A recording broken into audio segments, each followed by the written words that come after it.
There's only one reason Marvin and Aaron are adamant that we got to keep the side young. There's only one reason for that, guys, and it's because it's the belief that with young players, we're going to be quicker and brighter than your opposition. That's the only reason. That second half performance, do you know what? It's actually some of you have taken the piss. Because that second half performance shows you cheated in the first half. It clearly shows you cheated us in the first half. Because that's how you're supposed to play football. That tempo, that grit, that desire. There's only one team supposed to win that football match. And JP, where's JP? What did I say to you at halftime? Share it with them. What did I singled you out and I said to you one thing. What was it? Louder? Can't hear you. Huh?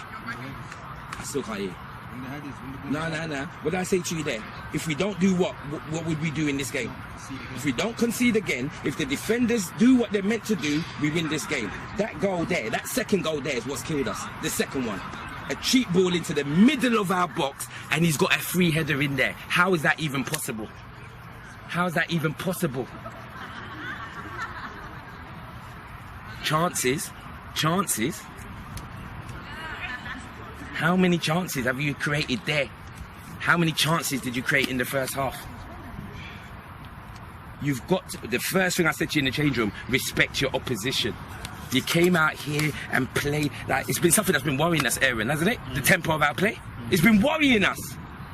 It's too slow, it's too pedantic. I've been saying it to you. When you've got teams that can't move and you move the ball slowly, they're happy, they're organised. As soon as you move the ball quick, I was hearing their defenders, they didn't have a clue what to do. Just get the ball off this pitch, any way possible. They didn't want the ball on the pitch. But why does it take a bollocking at half-time to wake you up? This is the experience you got to come with. Jokes, the JPs, the Gina, that you know the tempo was wrong. You knew that. And no one had the bollocks to change it. No one. 2, your next game, because it's an unforgiving fixture list. So your next game is St. Pantilimon, who have not lost a league match in 2 years. They've not lost a league match in 2 years of football. That's your next game. So you've got one of two things. You can go home and sulk about this one and don't turn up next week, or you can pull your socks up, pull your fingers out, and make sure we start next week's game how we finish this one. And if you do that for the rest of the season, there'll be no one to touch you in that league. If you've thrown away one dream, let's make sure we don't chuck away the other one. This club has to be step 5 next year. You have to be playing teams like that week in, week out, not on the occasional cup game. So go home, have a big think about what we did today, because there was good and bad, but against that St. Pantilimon team, you start like what you started this game. I tell you what, you've got to start that game how we finished.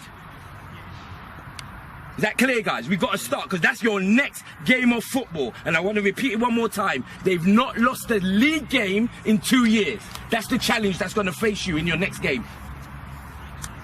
And let's make sure that at the end of that 90 minutes, they go home losing their first game in 2 years.